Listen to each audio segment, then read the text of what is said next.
am 20 years old, I moved out on my 18th birthday and never looked back. I mostly moved out due to how strict my parents were. When I say strict, I don't mean something like home by 10 p.m. I mean, I wasn't allowed to have friends older than me, even by a few months. I wasn't allowed any guy friends.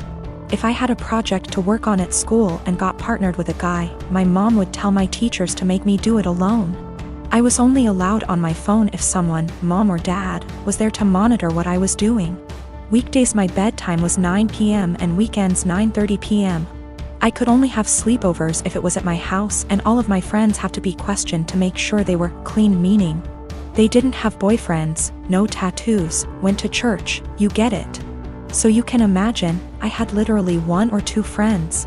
By 18, I didn't have any plans, I just packed my stuff and left. My parents weren't happy and tried for months to get me to come home, but I didn't plan on it. Anyways, I landed a damn good job and was able to get my first apartment shortly after. My friend is over at my house almost every day with her boyfriend and we just hang out. I didn't cut out all contact with my parents, but I limit it to only special occasions. My mom wanted to have a Zoom family call, whatever it's called, and asked me to join. I figured what the hell, I'll join and say hi. As I'm talking to my little cousin, in the background you could see my friend's boyfriend come into the living room area. Everyone's face kind of froze and I didn't think much of it. My mom asked who it was and I told her, and she immediately gets annoyed. She started asking why he was leaving my bedroom, which he didn't. The bathroom is the same way towards the bedroom, so I could see why it would look like he left from my room. She and my dad proceeds to ask me why I have guys at my home, why is he 21 hanging around me? I just turned 20, but yeah, it was like I was 15 again. My mom then insists I have him leave. At this point my friend and her boyfriend hears this and goes like WTF? I didn't know what else to do but laugh. I said, "Are you out of your mind?" and laughed some more. I realized they were serious and said my goodbyes and hung up. Later I started getting messages that my parents are upset I laughed at them, and my family says it's in my best interest to apologize, because I was being an asshole for laughing. I laughed at them then hung up, so I thought it was rudish, especially after being told I was by my aunt as well. I'd feel terrible if I did such a thing, but someone did point out they'll never change their ways, so I think I might have to. You know, I've got no idea how to set boundaries, but I'm sure there's a few articles that can help me with that. I found out from my little cousin that my mom has been asking where I live, so now I'm kind of scared for that. Though not many know my address. If she asked the right people she might find out, I hope not. I am a bridesmaid for one of my closest friends, Jackie. I've been so excited to help. I was in charge of the bridal shower, the games, decorations, menu. I left the guest list to Jackie's sister. Due to religious reasons, I wear a headscarf. I love and am proud of it. In the group chat with other bridesmaids, I was talking about how excited I am to attend a girls-only event. I recently dyed my hair and wanted to show it off. I even paid extra to ask for a girls-only staff that day. Day of, as guests arrive, I realize that one of them is Tori. I know Tori as a family friend of Jackie's, but the few times I met her, it was before her transition to female. I was aware of it but unaware she was coming to the shower.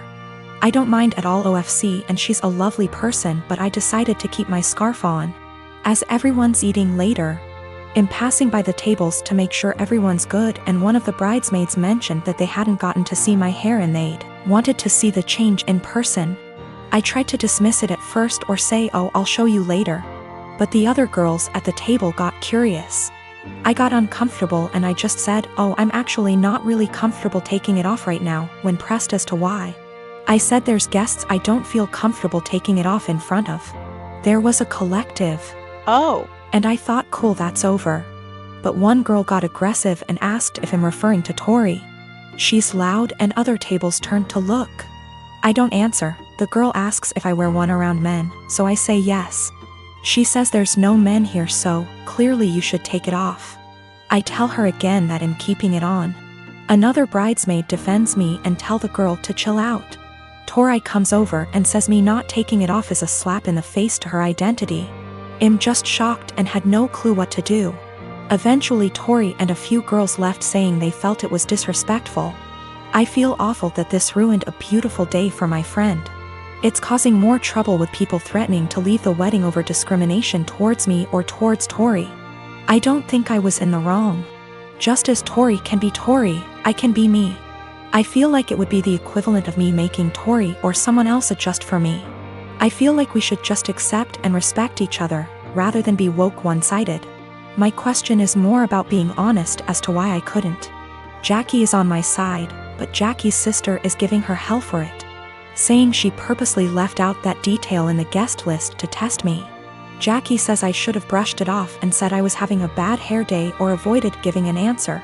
I didn't ever mention Tori's name in my answer, and I don't think my answer was rude. But seeing how much stress it's causing him thinking I should have made up a lie? When I said no, Tori and a few others pushed it and Tori gave the ultimatum that I have to take it off as a sign of respect or they would leave. I said no. They ridiculed me, my faith, and even the bride and others for defending me. They were blatantly hateful towards my religion, and Jackie's sister purposely arranged for this to happen. For the religious standpoint, I am not aware of where she is in transitioning or what her sexual preferences are. I would never ask either, as that is personal. But that is information I would like before making a decision on how comfortable I feel with exposing my hair. I have 3 siblings between the ages of 10 and 18. I'm the oldest, fourth at 25. Every year on every single one of our birthday, we're expected to celebrate my mom as well. We've done it since we were little. It was taught to me as giving thanks for carrying plus giving birth to us, which I'm all for. I am grateful as we wouldn't be here without her. The issue is though, it becomes less of our birthday and more so an anniversary for the day our mom gave birth. Every year on our birthday our mom gets gifts too. As we got older, we're now expected to get her monetary gifts, and not cards, or homemade stuff. Just recently was my birthday and I was gifted some much needed clothes and dishware for my new apartment. My dad however got my mom a new MacBook. My siblings all got her gifts too. My youngest brother isn't expected to give much. But my 16-year-old sister and 18-year-old second brother work so they're expected to give gifts too. My sister pulled me aside before my birthday and said she was sorry she couldn't get me much. She got me a sweater, I love it. And that she wanted to get me more but our mom was pressuring her to get a certain necklace for our mom. Apparently my mom had been dropping hints for months and my sister was worried our mom would be upset and feel underappreciated if she didn't get it. I asked how much it was, and my sister said it was $300. I honestly lost it on our mom and chewed into her later that afternoon when my mom opened her gifts after me. I think she's ridiculous for even wanting my sister to spend so much on a gift. Mom started crying and my dad kicked me out. Mom won't answer calls but my aunt, mom's sister, called and said I was a POS for not respecting my mother and that I'm a selfish, narcissist child for being jealous of the gifts mom got. I thought I was in the right, but now I don't know. It's been over 2 weeks and mom won't answer my calls. She's been posting on Facebook inspiration quotes about letting go of the toxicity in your life, how blood doesn't equal family, and how hard it is to be a mother. Several family members, aunt, grandma, uncle, and 2 of my cousins, are replying to the posts and are very obviously directing vague comments at me about being a horrible daughter. What to think now because of how many people are on her side. When my sister, Annie, was 18 and I was 21, she got pregnant and had a daughter, Sophie. She developed what we believe was postpartum depression, but was never diagnosed as she refused therapy. When Annie's school started up again, our mother took on all childcare of Sophie. As mom took on more childcare, Annie seemed more like her old self, happy, outgoing, generally mentally healthy. Then within 6 months of Sophie's birth, Annie got pregnant again with another girl, Laura, and the cycle of PPD symptoms, mom taking over, and Annie's mood improving repeated. When Laura was 2 and Sophie was 3, Annie decided to move out of our parents' home, alone, and said she wanted our parents to adopt / raise her daughters. They said no. Annie said she couldn't take care of the girls as she had her own life and being a parent made her miserable. My husband and I already had 4 kids of our own, we'd bonded with the girls, and we had the resources for 2 more. So we offered to take them in, and Annie let us legally adopt them before moving about 8 hours away. It's been about 5 years, and the kids are doing well. It was a rough start, but we're now a stable, loving, healthy family unit.